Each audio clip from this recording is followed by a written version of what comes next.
Good afternoon. It's Wednesday, the 7th of October 2020, just after 1 o'clock. Welcome to UK Column News. Your host today, Mike Robinson.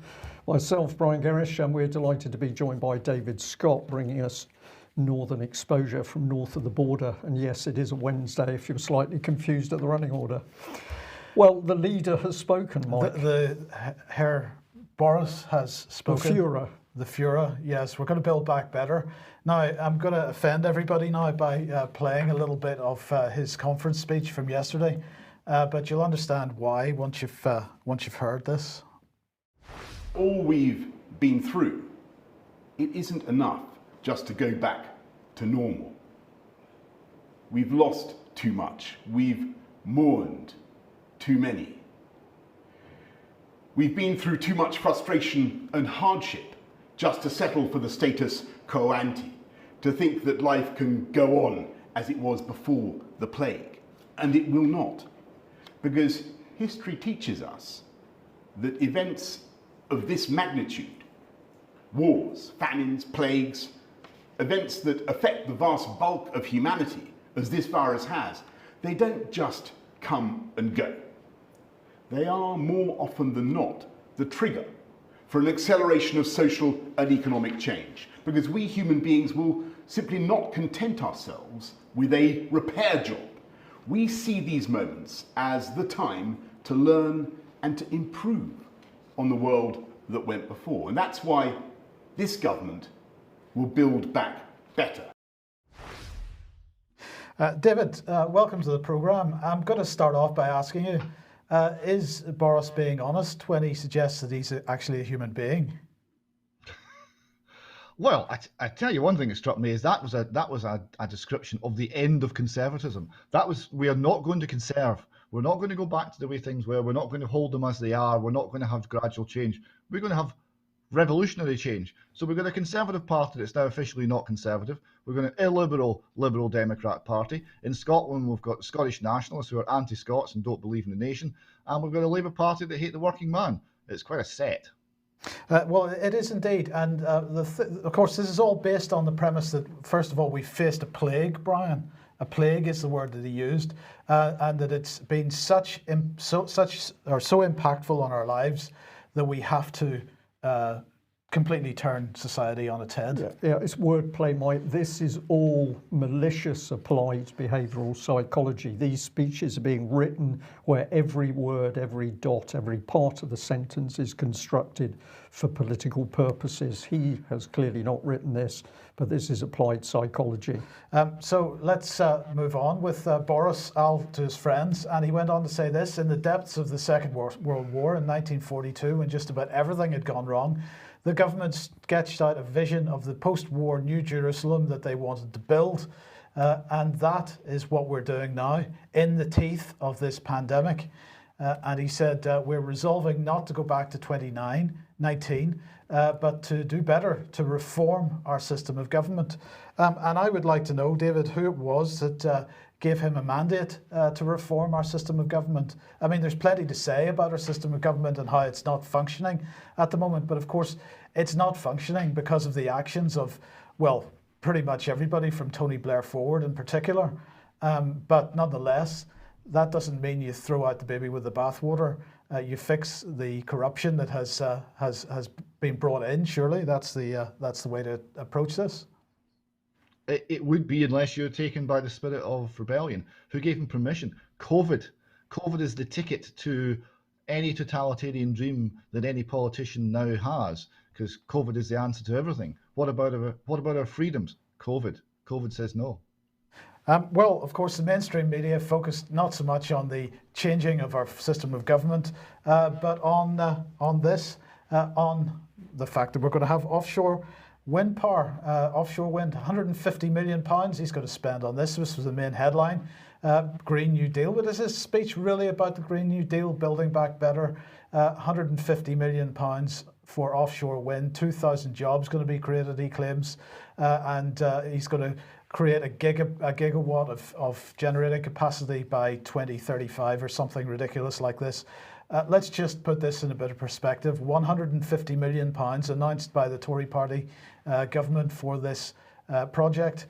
Compare that to what we announced, or what we reported last week, the announcement of £100 billion being spent to bring in daily COVID testing. This has got nothing to do with the Green New Deal at all. The Green New Deal is a headline that the press can push forward. This is actually about a medical dictatorship, Brian. And we're going to hear a bit more of this later, because we got back on the subject of Tobias with what he was saying earlier in the year, where he was also focused on the fact that the COVID pandemic is the key to everything. It is the future of the world. But David, politics is a team sport, according to Rishi Sunak. Yes. Now, on the subject of Conservatives who are no longer Conservative, I bring you Rishi Sunak, the Chancellor of the Exchequer. Politics is a team sport was the title of his speech to the Conservative Party conference. So that's collectivism, right? We're all clear of what that means. We're all in it together. It's groups against one another, but it's essentially collectivist in its mindset. Okay. What did he say next, though? Well, he said this: our values are old and true. They are universal because they're rooted in the fundamental belief that individual freedom enables both the greatest achievement and the gentlest kindness. Right, so there we go. Now, whoever crafted that is very proud of that. That's a quality bit of wordsmithing right there. And it says, no, we're Conservative. We support the individual. So the title of the speech is collectivist, but he's then saying, well, we're individualist. It's all about the individual. We support the ordinary man, and it's all about the quality of that ordinary man that will shape society. So that's now the view. But what did he say next? Well, next it gets even better, because even if this moment is more difficult than you've ever faced, even if it feels like there's no hope, I'm telling you that there is, and that the overwhelming might of the British state will be placed at your service. Now, the question I have for you, who is he actually speaking to here? Because it's not the general public, I propose. And when he says that the might of the British state will be placed at your service, he's talking about somebody else. Well, maybe. But so he goes, we're going to have a speech about collectivism and we're all individuals. And then he comes with this. I mean, the overwhelming might of the British state will be placed at your service. It sounds like Darth Vader describing the power of the dark side. It is the most totalitarian, socialist, fascist, pick your word, communist concept that's possible to have. The overwhelming might of the state. And this is what do you do? And what do you place your hope when times are hard? The state. That's the very definition of fascism. So he's dressed this up with words about individualism and freedom, but the core of the message is the power of the state will rule all. But what he's saying is it will be placed at your service. Yes, and you're quite right, Mike. Who's he referring to when he says your service? Because the common man is meant to think it's for them. But of course, that's not really the way it's going to play out. Who is the your he's referring to? I would love to know.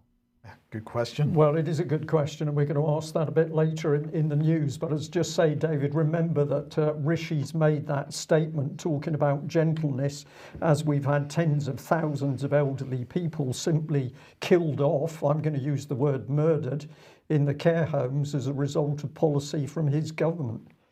But he went on, David, and we will protect the public finances over the medium term, getting our borrowing and debt back under control.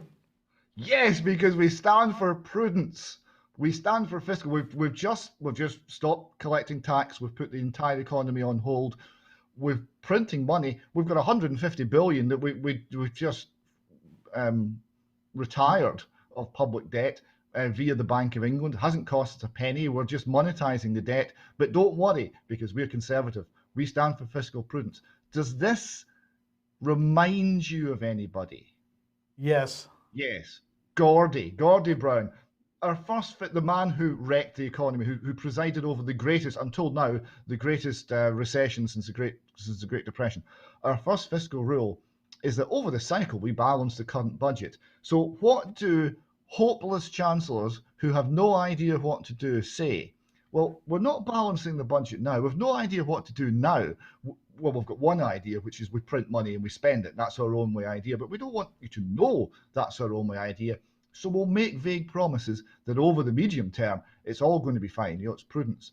So yes, so Rishi is now Gordon Brown Mark II. I would put it to you, Mike, that's not a good thing to be. No, indeed, but we don't need to worry because he will always be pragmatic. Yeah, now I love this one, right? So pragmatism is not having any fixed principles. That's the definition of pragmatism. You just go with what works. So he's announced in a speech about conservative principles, he's announced that he has none. I thought that was quite stunning. Absolutely. Oh, I'm not allowed to say that. Right, well, let's just move on and have a look at this question of who we're dealing with in government. And a big thank you to one of our viewers who sent me a letter they'd received from their MP, Dr Julian Lewis. Now, Dr Julian Lewis was head of the Intelligence and Security Committee, then he wasn't, and now apparently he is. So there's been some interesting movement. But in doing some research, I wanted to share this with our viewers, and it's starting to get to grips with the fact we do not know who is running the government. So here's a lady, Catherine Haddon. She was speaking for the Institute for Government. You'll find the article online. Recommend you read the full thing. But she says that the ISC, the Intelligence Security Committee, already has a credibility problem, which in part stems from its unique position amongst parliamentary committees. Created in 1994 as part of the same legislation that finally brought MI6 and GCHQ into official existence, the committee, unlike parliamentary select committees, was created by an Act of Parliament, the 1994 Intelligence and Services Act, which was updated in 2013. Remember that last date, 2013. The legislation gives the ISC's members unparalleled access to highly sensitive information, but its analysis takes place behind closed doors and it's reliant on the government for supplying information. So we've got quasi-freedom here, Mike. We've got a committee with oversight, but it can only give oversight if the government gives it the information it needs. And if we have time in today's news, we'll be talking about ICSA, and we have the same problem with ICSA. The members and secretariat of the ISA have to balance the need to build sufficient trust with the intelligence community against exerting sufficient independence to probe them properly. And the committee's access to the intelligence agencies has always depended as much on the perceived competence and experience of its members as on their statutory powers. I think some good analysis by this lady. On occasions, this delicate relationship has broken down. This was demonstrated during the ISC's inquiry into the UK's history on rendition, during which it became evident that the committee was ignorant of key aspects of government policy and practice, partly because of MI6's failure to disclose information. Now we're getting into it. People who are ignorant because they don't know what's happening in the government, and the intelligence services simply failing to disclose information. And I'll just put a star in here. Of course, when she says rendition, what she's actually talking about is torture by the British state. After a long delay, Parliament's Joint Intelligence Security Committee has finally been formed, but not with the government's choice of chair. Catherine Haddon argues that the future of the committee will depend on what the government does next. So just this is the 18th of July, this was being said, yes, Mike. So just to clarify, if you remember, what happened was that Julian Lewis had been proposed as the chair for the ISC, but this was at the time that the Russia report was about to be published, and Boris overrode that using the whips. Julian Lewis then complained about that publicly, and he then had the whip removed from him for a period of time. He's now had the whip restored, and he has been put in as chair of the ISC now. Now, I'm not sure exactly what date that happened on.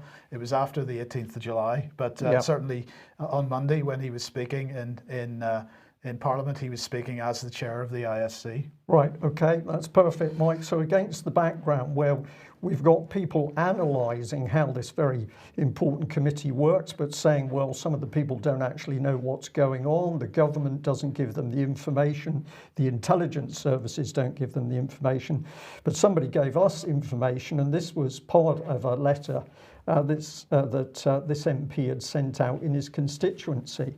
opening paragraph, and it was August, but it's still pertinent. I'm obviously irritated by the withdrawal of the whip, especially as I've later discovered that neither the chief whip nor anyone else had informed the Prime Minister that the law had been changed in 2013 specifically to remove the right of the Prime Minister to be able to choose the ISC chairman from that time onwards. Hopefully the situation will right itself when things settle down a little more.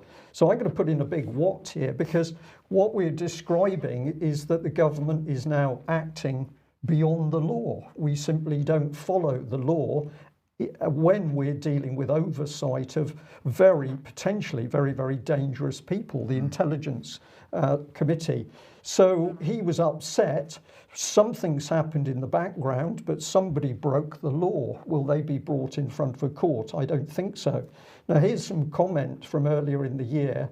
And I'm just pointing out that these people are raising interesting points, don't agree with all their politics. So this man, Dominic Raab, was former chair of ISC, and he said the government simply doesn't understand what the Intelligence and Security Committee is there to do. So now we've got a former MP saying, well, the government's not bright enough to understand its job. If you were to attend meetings, obviously they take place in secret. You wouldn't know who's a member of a political party. So he's protecting Julian Lewis by saying that. But he goes on. So the idea there's something wrong in Julian Lewis getting support from Labour or SNP MPs to become the chair cannot be right, because that is to politicise it in a party political way. Whereas the statute which sets this committee up makes it quite clear that it's for the committee members at their first meeting to elect a chair. Very quickly, David, what I see here is really what you were talking about earlier on, is that we've got a cabal at work inside government making up the law. They act as a team, as a collective. They don't care what the law is. Or no, it would seem, including the Prime Minister. There are so many moving parts now, so many changes being made to the system that we once knew. It seems that, like COVID regulations themselves, no one really knows anymore what the law is meant to be. Indeed. So we're now in a lawless state, and that, of course, is a very dangerous position to be in. So let's just have a look at the next bit that Dominic Raab said. He said, "There's what troubles me about this episode, quite apart from its utter absurdity, and now withdrawing the whip from Julian, who is indeed highly respected, is, quote, the mindset it gives about what is going on in Downing Street." But of course, what we're seeing is that nobody knows what's going on in Downing Street. We have your, David, government of occupation. And this is key, because here's the word. Why did they try to manipulate this process? They shouldn't have done. The committee can only exist, the committee can only be respected if it's seen to be non-partisan and independent. So we have a group of individuals, which an MP can only call they, who are manipulating the law inside government. We need to be asking who are the people that form this group, they. But what we can really tell our audience is that these are certainly the people who are now the government of occupation, acting outside of the law, as we've seen. And just a comment, if we have a government of they, where even MPs are unsure of who's in control, and they operate in partnership with the intelligence services, and they control the release of information regarding their secret activities, particularly Mike, your fusion doctrine, which you're constantly and correctly warning about, spying on the British public by 77 Brigade, and troops on the streets of Britain, which we've got now, then we have had an internal coup. And David, I'm going to say you're spot on. We're ruled by a government of occupation. Yes, and where does it get its direction from? It looks increasingly international.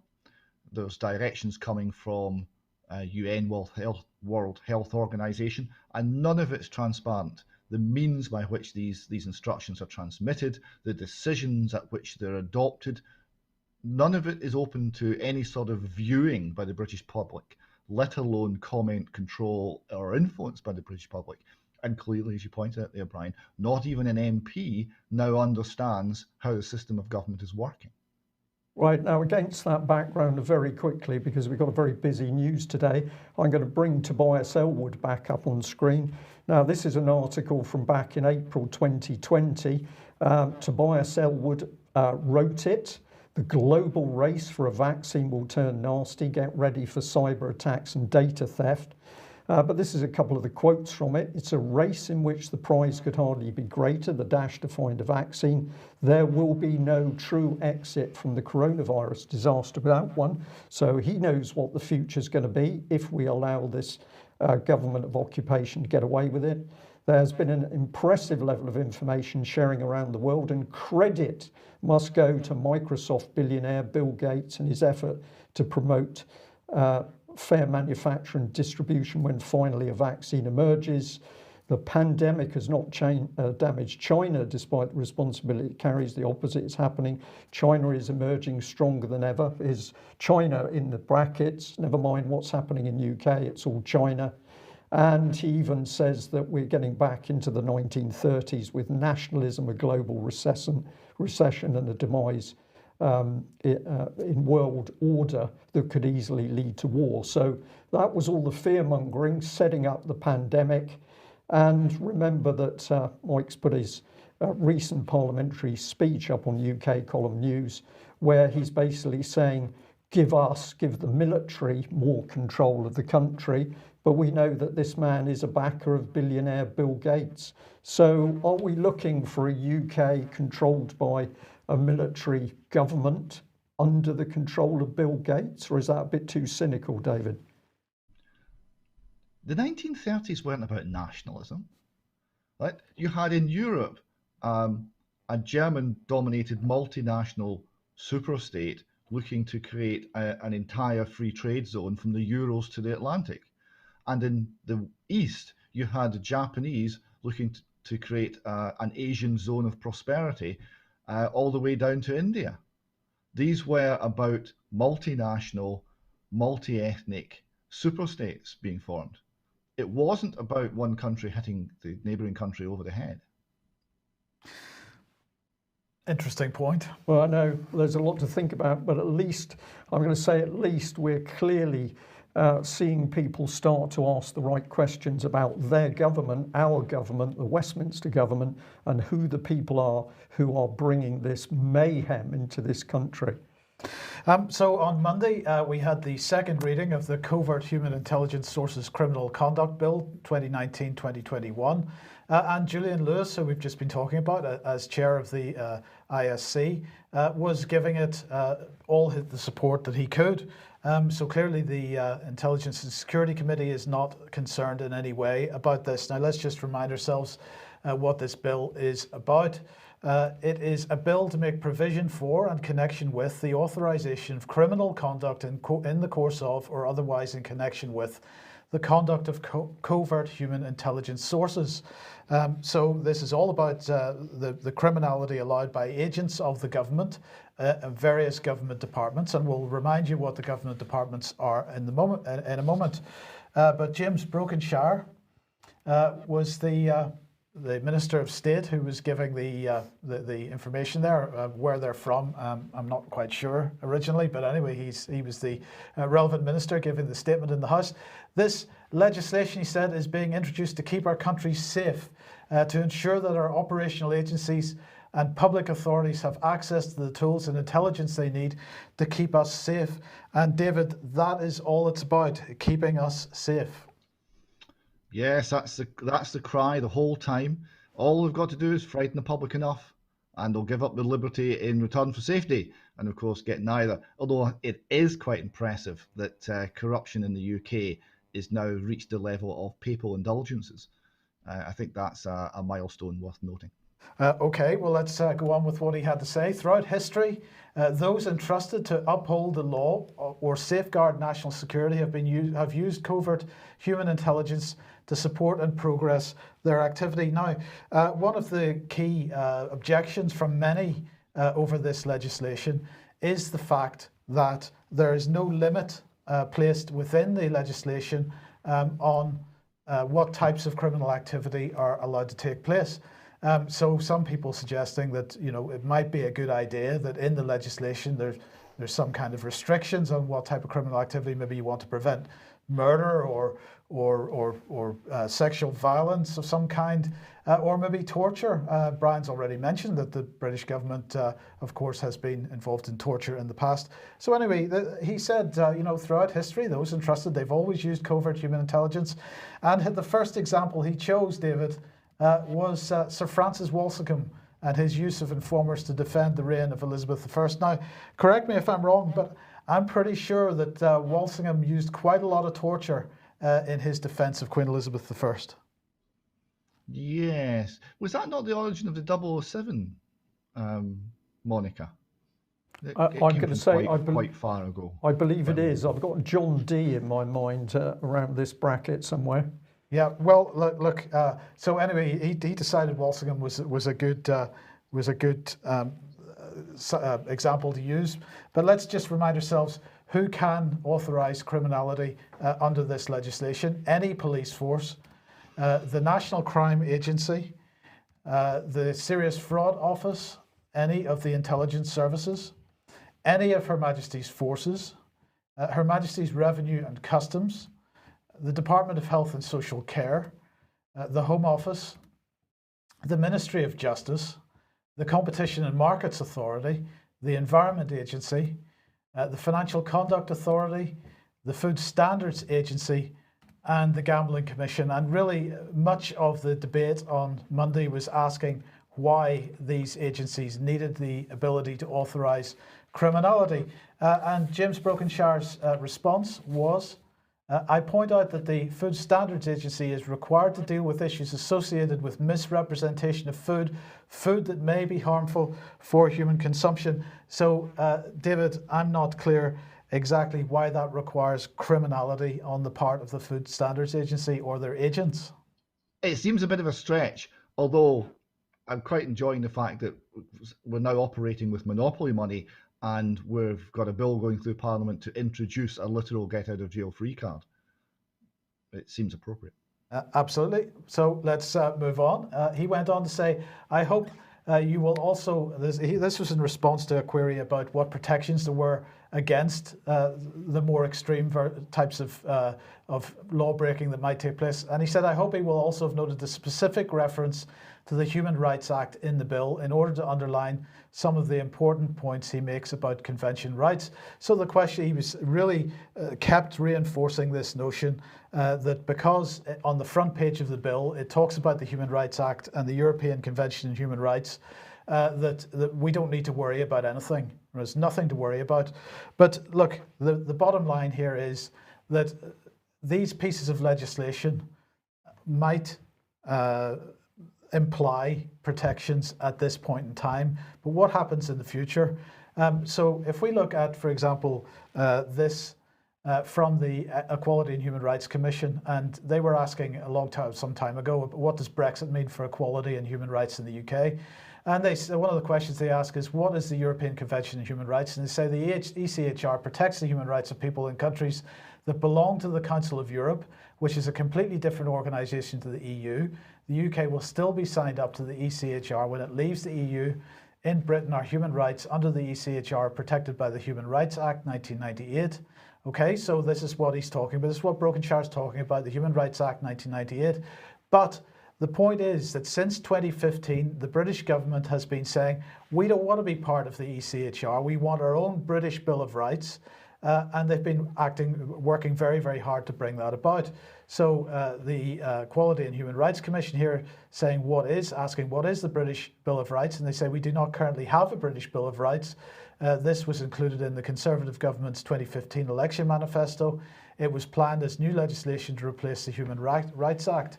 So the Conservative Party has, for a number of years, had a policy of replacing the Human Rights Act.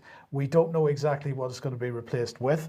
And if anybody thinks, well, that was something that the 2015 government was working towards, Boris isn't doing anything of the kind. Well, actually, it's still absolutely on the cards, because a former Tory party Attorney General, this is Geoffrey Cox, lining himself up to be,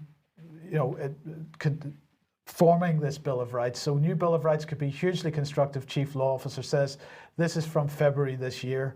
So this hasn't gone away.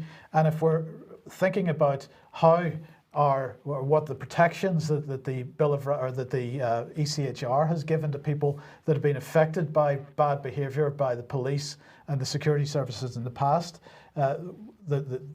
we can look and see what kind of protection they've had, and that the answer is absolutely none. So the spy cop scandal being an example here. So this is Lush, the shopping chain, with a blog post talking about it, why police spying on campaigning citizens should be exposed.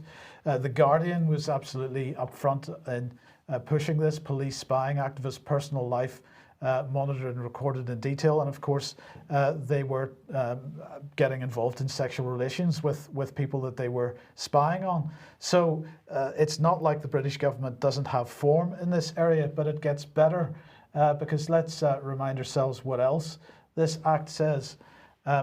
It's to be expected that there would not be state responsibility. So one of the things that this Act does, David, is it removes any responsibility that the state has over the behaviour of its agents in taking part in criminal activity. It just gets better.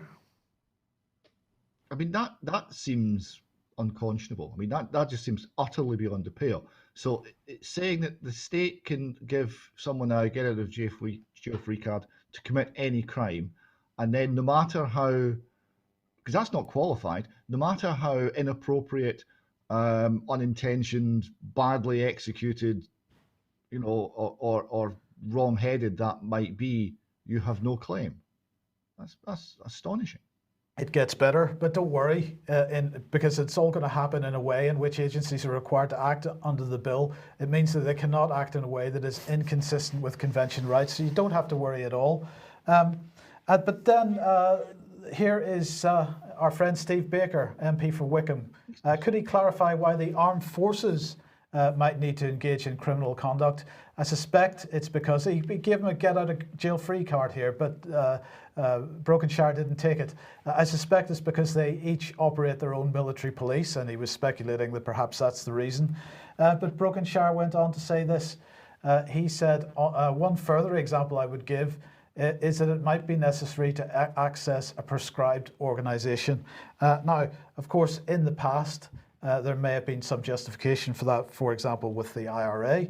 But David, I'm not certain I'm aware of any prescribed organisations that are active at this point in time or active in the future that might, require this type of criminality by the military. Since when was the military put in charge of an investigation on a domestic level? That seems a hostage of fortune just to put that into the legislation now. And also the basic principle is we're authorising crimes which by definition are infringements on the rights of others to have their property and their body and everything else respected. So we're authorising infringements on other people's rights, but we're going to do it in a way that respects their rights. This is completely incoherent. Absolutely, and it gets better. This is Zarah Sultana MP for Coventry South, and she gave quite a speech, but nonetheless, this was the key point. As far as I was concerned, this bill will block future claims being brought forward, since it outlaws civil action against authorised activities. This is really significant, I think, because at least in the past, the argument was made that in the past, where criminal activity was required by an agent of the state, it was viewed as criminal activity, and generally the Department for Public Prosecutions would say it wasn't in the interests of the public to prosecute. But at least where there was wrongdoing done, there was an opportunity for some kind of civil redress if there was no criminal redress given by the government. That has now been taken away, David, and that is massive. It's huge. It's huge, and it basically puts us in a position of, slaves is the word that comes to mind. Okay, so let's just finish off with Zarah Sultana again. This bill marks the latest step in a frightening descent into authoritarianism by this government. It must be resisted. And I think, Brian, that sums it up. It really must be resisted, and people need to be engaging with their MPs from now until this bill continues through its passage through Parliament, because it needs to be stopped. That's absolutely correct, Mike. This lady has spoken out. She's saying the right things. She needs a huge amount of public support and evidence being given to her to make her job easier. We're often attacking MPs for their failure to stand up. When people do stand up and start to say the right thing, they should have massive public support behind them. So I'm going to say for our viewers and listeners today, you should be getting on the phone, getting onto those emails and letters and giving this lady support, because she's clearly seeing it. We were talking about the missing 300 with respect to the emergency coronavirus legislation renewal the other day. Well, goodness knows how many were missing for this one. So this was the final tally on the vote. 182 MPs. This was the second reading of this Covert Human Intelligence Sources criminal conduct bill. 182 voted for it, all Tories. 20 MPs voted against it, most of them Labour, and most of them around the Jeremy Corbyn camp, but everybody else abstained. So again, David, we've got a complete lack of opposition. A complete lack of opposition and a complete refusal to engage by our MPs with the democratic process. Yes, as our rights in the nation is slowly changed out of all recognition, one of the footnotes is that the Parliament just stood by and watched. The political process itself has failed, which is usually what happens when totalitarian governments are coming in. They don't come in for no reason. They come in because there's a vacuum, and there's a vacuum there in the heart of power, because no one has the intellect, courage, or inclination to resist. And of course, that vacuum isn't just in Parliament, it's also in the media. Now, this is The Guardian from 2010. The Guardian covered this subject very well in 2010, but this particular article, councils carry out over 8,500 covert surveillance operations. This is local authorities running covert surveillance on local people in their local communities. The Guardian was vocal about this in 2010. In 2020, it's silent. So, you know, it's not just, David, about a vacuum in Parliament, it's about a vacuum in the mainstream press as well. And while the mainstream press is not engaging with this and questioning it and having that discussion, this puts us in a very dangerous position. Oh, for sure.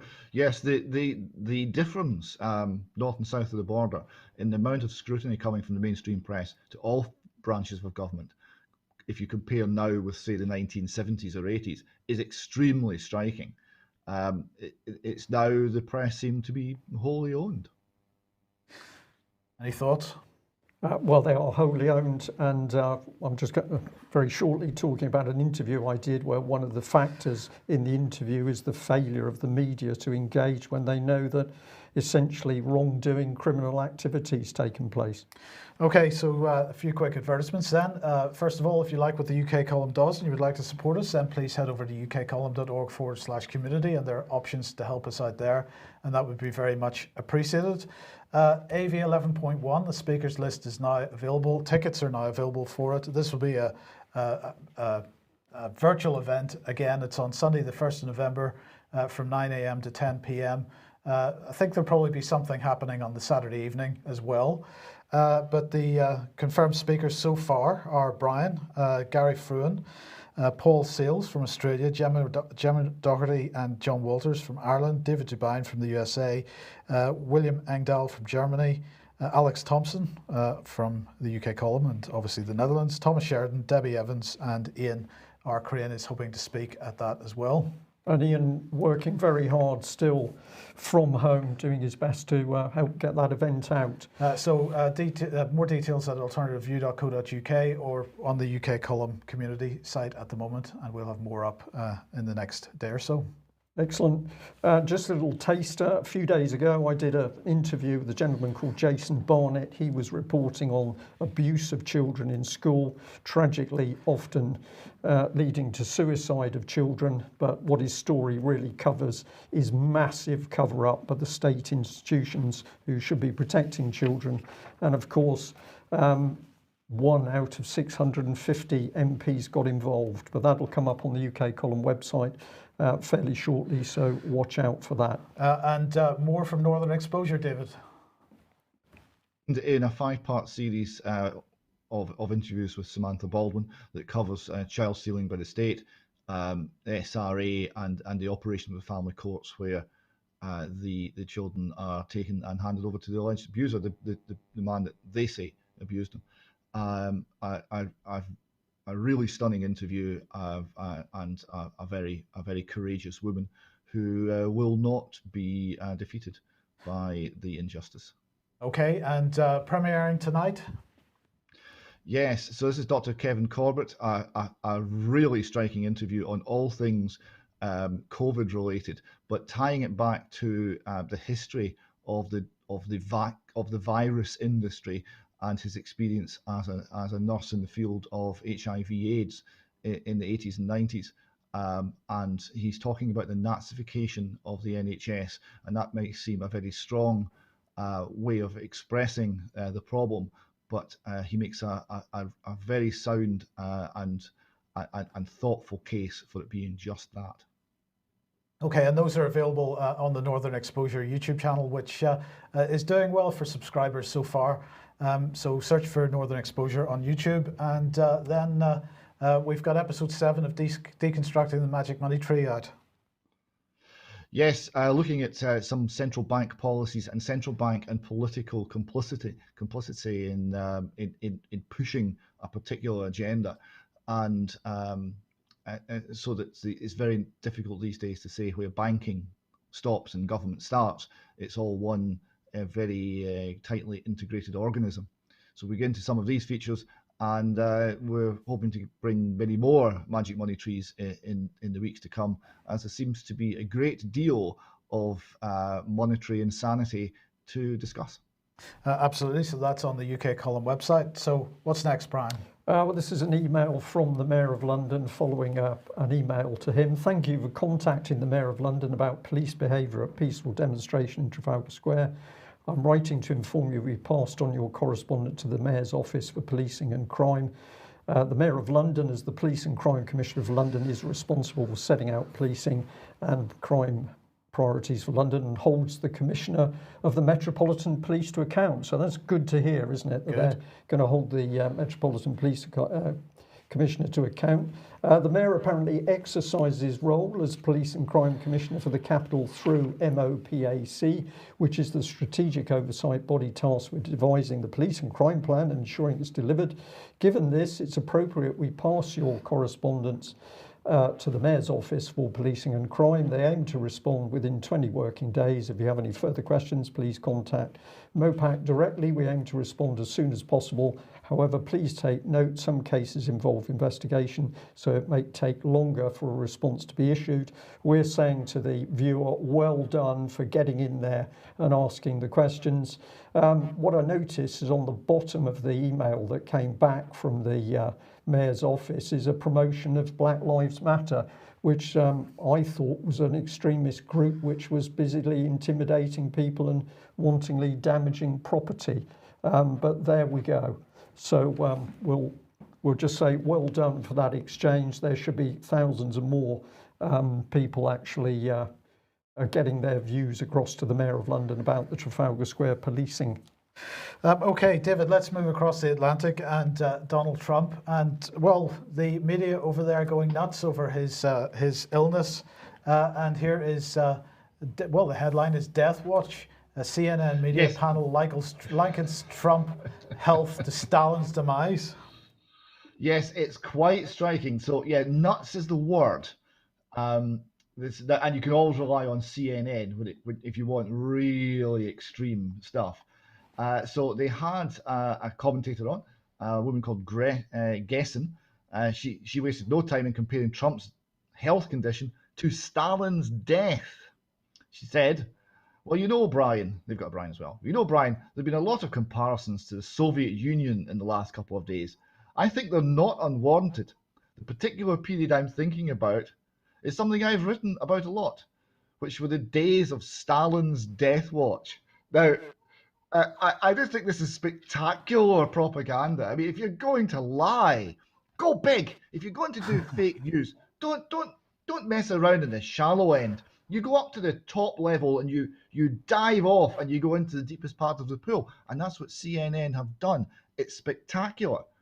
Now, but I'm looking at the overall coverage of the election in America, and COVID aside, it's awfully like 2016 because the mainstream, even bits of the mainstream that tends to be quite thoughtful, like The Spectator, which we're about to see, they're saying, you know, Creepy Joe's got it in the bag. Joe Biden's, you know, just coasting to victory here. So this is the Spectator piece. The US election is Joe Biden's to lose, and it talks about his 15 percentage point advantage in the polls. And Trump is 4 weeks away from being beaten like a drum, a la Jimmy Carter in 1980. So Biden's, you know, approaching this huge win, according to the media. But other commentators who got it right in 2016, they're having a different view.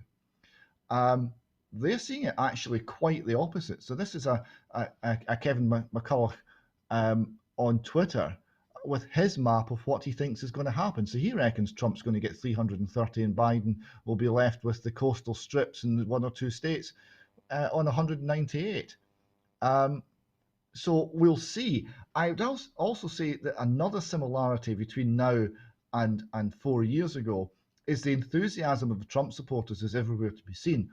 And the enthusiasm in the Democrat supporters is nowhere to be seen, even more so than it was under Hillary. I mean, Joe Biden is no Hillary Clinton. Well, yes and no. But you can take that in many ways. Now, this last one, I have to say that I can't help but like Trump because he does annoy all the right people. And the people who were going mental over this one were a very large list.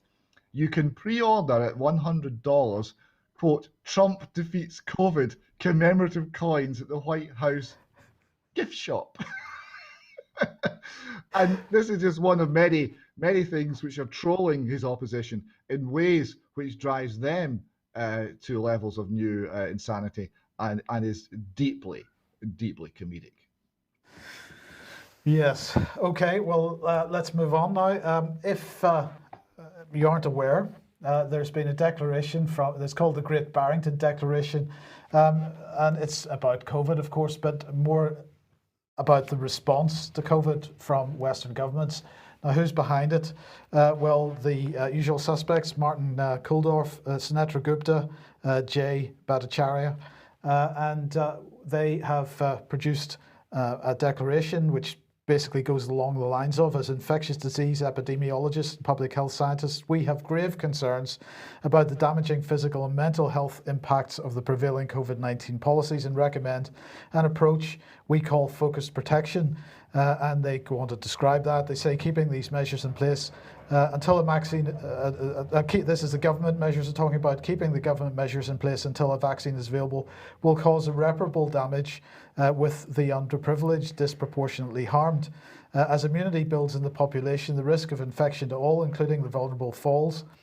We know that all populations will eventually reach herd immunity, i.e. the point at which the rate of new infections is stable, and this can be assisted by but not dependent upon a vaccine. Our goal should therefore be to minimise mortality and social harm until we reach herd immunity. And it continues on. It's not much longer than that, but do read it. And they are welcoming signatures, but so far they've had 2,651 medical and public health scientists signing, 3,463 medical practitioners signing, and 53,801 from the general public.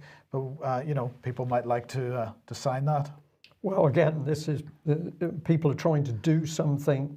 This requires support, and the more support we give it, the more chance we've got of extra pressure on the government of occupation. Now, another quick ad for something on the Clomn website, but we were talking over the last few days and weeks about positive tests not being cases. Well, we have an article up called COVID-19, Everything and Nothing. This is from Ian Davis. Fantastic article. I just want to take one quote out of it. He's saying the Chinese team amplified the cDNA through 40 PCR cycles. While this is quite normal for qPCR experiments, in doing so they also amplified all dilution errors. That is, they amplified all contaminants too. According to the MIQE standards for qPCR, 40 cycles is the absolute limit of reliability, and anything above 35 cycles would indicate that the quantity of target RNA cannot be known. In other words, if you run a PCR test and recycle it over 35 times, you're starting to introduce massive errors. And in fact, in the UK, the PCR tests seem to be being run through 40 to 45, sometimes 50 cycles. And this is why the false positive rate is so high. So this article explains why that's happening, how it's happening, and what the implications are. And I really do encourage everybody to read that and share it as far and wide as possible. Now, let's move on then. Here is Dominic Raab. Well, he and his Canadian sidekick have issued a statement on Nagorno-Karabakh, which Patrick was talking about on Friday's programme, and they're saying Canada and the United Kingdom reiterate the urgent need to end the continuing military action in and around the Nagorno-Karabakh conflict zone. We are particularly concerned by reports of shelling of civilian areas. So, David, the first point here is, as we pointed out on Friday's programme, we're starting to see a very Syrian type of narrative being built here. And of course, what's happened, the Turkey has imported jihadists from Idlib into Nagorno-Karabakh. We're starting to see a very Syrian type scenario being set up, and the same kind of narratives coming out of the British government and the Canadian government in this case. We're very concerned about reports of shelling of civilian areas. But of course, the people that are doing this are people that we funded, our government funded in the first place. Yes, and this will all play into the bad Russians narrative, because the Russians will support the Armenians, and it has the potential to escalate and to become years of struggle in the way that Syria was. So we need to be making sure that any funds, any sources of funding from the West of the type that were channeled in huge quantities into Syria are not available this time round, because once is bad enough, but twice is really beyond the pale. It certainly is. I was just going to say, whose side is the British government on? Because I think Boris is very pro-Turkey, isn't he? Well, of course, he is one of the founders of the Conservative Friends of Turkey, and as we mentioned on Friday's programme, his great-grandfather, named Kemal, was Turkish, and his grandfather changed his name from Kemal to Johnson. So we're not sure what Boris is. But if you want some more background to this, again, on the UK Column website, just published Alex Thompson's second Eastern Approaches podcast, Faraway People of whom we know nothing, Azerbaijan and Turkey's war on Armenia, is all about what's going on in Armenia and Azerbaijan and Nagorno-Karabakh. So do listen to that and share it as widely as possible. Now, let's move on to this gentleman, Alexei Navalny, because he's back in the news. Definitely Novichok now. It's definitely Novichok, because the OPCW has released a statement, but we'll come on to that in a second. Now, of course, if you remember, Angela Merkel had said that this crime against Navalny was aimed against the fundamental rights and values we stand for. It raises questions only Russia can answer.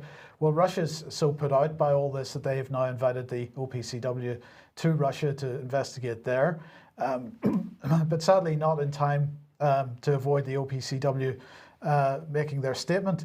But if we remember back to a couple of years ago after Salisbury, Theresa May, then Prime Minister, had said that they had agreed to strengthen the ability of the OPCW to attribute responsibility for chemical weapons attacks.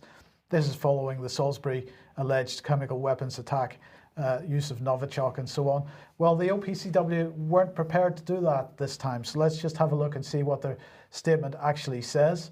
It says, the results of the analysis by the OPCW designated laboratories of biomedical samples collected by the OPCW team and shared with the Federal Republic of Germany confirmed that the biomarkers of the cholinesterase inhibitor found in Mr. Navalny's blood and urine samples have similar structural characteristics as the toxic chemicals belonging to Schedules 1A14 and 1A15.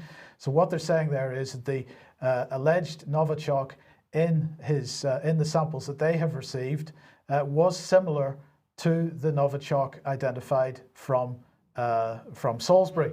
And it goes on to say and that these were added to the annex on chemical weapons, annex on chemicals to the convention during the 24th session of the Conference of the States Parties in November 2019. However, Navalny's cholinesterase inhibitor is not listed in the annex and chemicals to the convention. So it's a bit unfortunate that it's not the same Novichok that was being used at Salisbury, so they couldn't quite attribute blame in the way that they did in 2019. But David, as a result, the only mainstream media outlet that I saw that gave any honest reporting to this was Sputnik. The BBC, the Times and the rest really tried to present this as being the OPCW confirms that Russia did it. It doesn't get any better, and they keep banging the same old drum. Yes, that's very significant. Are we meant to believe that Russia so dissatisfied with the lack of toxicity of the Novichok in Salisbury and the fact that it was defeated by baby wipes has tried to reformulate and come up with something better and failed again? It does. None of this rings true. No, it's clearly not a serious problem. It's a bit, I suppose you could say it's a bit like Corona. It doesn't seem to do its job very well.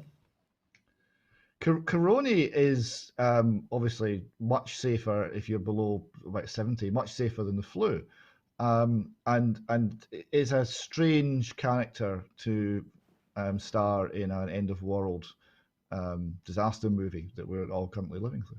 Yeah, absolutely. Okay, let's head back up north and Boleskine House. Tell us what the latest is. Yes, this is a couple of extracts from a letter that myself and my colleagues at the Fresh Start Foundation wrote to Councillor James Gray, highlighting the issues at Boleskine House. So this was introducing the fact that the Fresh Start Foundation has been asked by a local group to represent their views, which we're doing. And the letter went on to say many things, but at one particular point it quoted Alistair Crowley. Now, the background here is Alistair Crowley lived at Boleskine. It's viewed as a place of pilgrimage for Satanists. You can get an app if you're Muslim. You can get an app for your phone to say which direction Mecca is. If you're Satanist, you can get one for your phone that points to Boleskine House. That's the level of importance it has in that world. And the Boleskine House Foundation are clear that they want to organise this development to remember and further the interests of Alistair Crowley and his work and his thinking and his writings. So we explored what those writings include. So there's a couple of quotes here. This is from Alistair Crowley's book, Magic in Theory and Practice. He said, quote, "The bloody sacrifice has from time immemorial been the most considered part of magic." A separate quote, "From the highest spiritual working one must accordingly choose that victim which contains the greatest and purest force. A male child of perfect innocence and high intelligence is the most satisfactory and suitable victim." End quote. And another quote here, "Those magicians who object to the use of blood have endeavoured to replace it with incense, but the bloody sacrifice, which is more dangerous, is more efficacious, and for nearly all purposes, human sacrifice is best." So that's what he wrote. So we wrote to the planning committee, who are now considering this, and asked them, to allow us to make a presentation to the committee and to consider the real effects of having a shrine to Alistair Crowley in the Highlands. That was a couple of weeks ago. So far, no response. We're waiting on a reply. I also highlight here an excellent book on called the Vice of Kings. This is it here, and it's by Jason Horsley. Right, now he's explaining here the subtitle of the book is How Socialism, Occultism and the Sexual Revolution Engineered a Culture of Abuse. And it starts off looking at things like Fabian socialist societies, but the second half of the book is mostly about Crowley. And Jason Horsley asks a key question. Why, he says, why, when Crowley's book Liber Al says, take strange drugs, it means it literally, but when it says, sacrifice cattle little and big after a child, or the best blood is that of a child, it is using occult code known only to a few. Because this is a defense of Crowley's work. It's talking explicitly about child sacrifice, but it doesn't actually mean that. It's code for something else. He's asking, well, if everything else in the book isn't code, why is that bit code? And this is an excellent question. So there's been a lot of letters coming in from all around the world. The Satanists have been spurred into action by the letter writing campaign objecting to this application by UK Clomn viewers. So there's been letters coming in from all around the world to support the Boleskine House development. So I would ask people if they are concerned, and I know many are, about Boleskine House, the development and the link with Alistair Crowley and Satanism, to express those concerns, renew your objection to, or make your objection to the application, and write to these people here. Councillor James Gray and Councillor Margaret Davidson are both on the planning committee. David Muddy is a planner who's responsible for looking at the project, and Malcolm McLeod is the chief executive of the council. If you can put your polite, well-reasoned and well-informed thoughts on this matter to those people, that would be greatly appreciated. Okay, thank you for that, David. Amazing, isn't it? In one hand, we're defending a Satanist mecca, as it were, and we've got ICSA here now attacking the church for its wanton abuse of children. I have no doubt that the Church of England was involved in this sort of thing, and their report clearly shows that it was. But I can't help but feeling that there's a timely attack to this to help go for the church at this particular time. But this is the Mail report on it. What did they find? That the church had neglected well-being of children in favour of protecting its reputation. A culture of secrecy and deference to the church allowed sex predators to hide. There was a disproportionate loyalty to church members, meaning that individual priests refused to condemn or investigate alleged perpetrators. Church members naively thought that child sex abuse by priests was unlikely or impossible because of their religious beliefs and moral code. It went on, the moral authority of the church was widely perceived as beyond reproach. The church's failure to respond to alleged sexual abuse added to victims' trauma. Significant numbers of offenders in the church involved downloading child porn. Stripping bishops of powers to investigate and punish priests could stop abuse. Well, Alexis J said this. Well, it was reported in the article. She's running it, so I believe that the words must have come from her. Within the church, there was a disproportional loyalty to members of one's own tribe. This extended inappropriately to safeguarding practice, with the protection of some accused of child sexual abuse. Perpetrators were defended by their peers, who also sought to reintegrate them into church life without consideration of the welfare or protection of the child. What I find so incredible about this lady's statements is, of course, through the whole of the ICSA process, that inquiry has quietly been putting up a wall to evidence. Some abuse survivors have been prevented from giving evidence to that inquiry, clearly to help skew their findings. Melanie Shaw was one of the people refused the opportunity to give evidence. But we also know that witness statements have been carefully passed back to the government in order for elements to be redacted to protect the tribe of the British state. We're on the stops for time, David, so I'll end there. We'll do something more on this. But the sheer hypocrisy of Alexis J and the ICSA inquiry, I just find, well, difficult to describe, really. The inquiry in England and the inquiry in Scotland, which I'm more familiar with, are about managing the problem. They're not about revealing the problem, because I think if we knew the true extent, they fear the country will become ungovernable, or at least ungovernable by the people who currently govern us. And that is what they seek to avoid. So it's about letting everyone down gently, or sometimes not so gently. Yeah, well, we will do more on it. Several people are commenting at the moment saying we should roll on, but we are short of time. Yeah. We'll come back to it.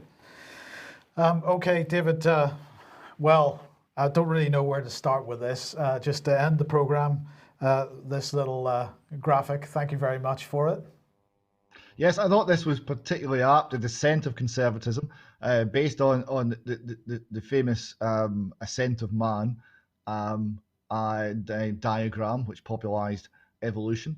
And here you see Churchill, and of somewhat less stature, Thatcher, and then down on to Cameron, and Boris, the shortest and least developed of all. And that had something of the truth about it, I thought. Yeah, well, yes, I think we could have a discussion. Well, of course, what's missing is what's fully on the right of the screen, where that is leading to, and that's what we must cover. Yes. Okay. All right, we'll end there. Thank you very much to all our viewers and listeners for joining us. Thank you very much for people joining the UK column from overseas. We know you're there. We appreciate you being with us, and a very big thank you to everybody who's subscribing or donating. We can only do what we do with your ongoing help. Thanks for joining us. Bye-bye. Bye-bye.